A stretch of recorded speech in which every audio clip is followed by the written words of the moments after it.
Welcome back. The Tubman Museum is reflecting on the racial injustices of 2020. 41 NBC's Elizabeth Gutierrez shows us how the museum hopes to spark a conversation through its Block the Hate exhibit.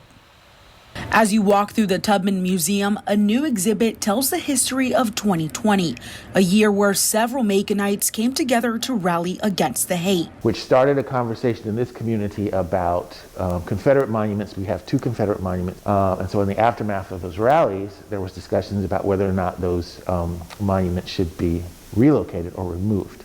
Curator of the Tubman Museum, Jeffrey Bruce, says each of the pieces reflects what was happening in Macon and around the world. I want to continue the kind of work and the kind of discussion and the kind of activity that was happening around ideas of social change and social justice and racial reconciliation. Bruce says the Block the Hate exhibit is meant to continue giving a voice to those not heard. Randy Hart is one of the artists featured in the exhibit and says he wanted to spread the message of love. Really do hope that Block the Hate provides a space to where it can be celebrated and appreciated, and it can help people gain an understanding and just not do the same thing we've been doing, because that's not working.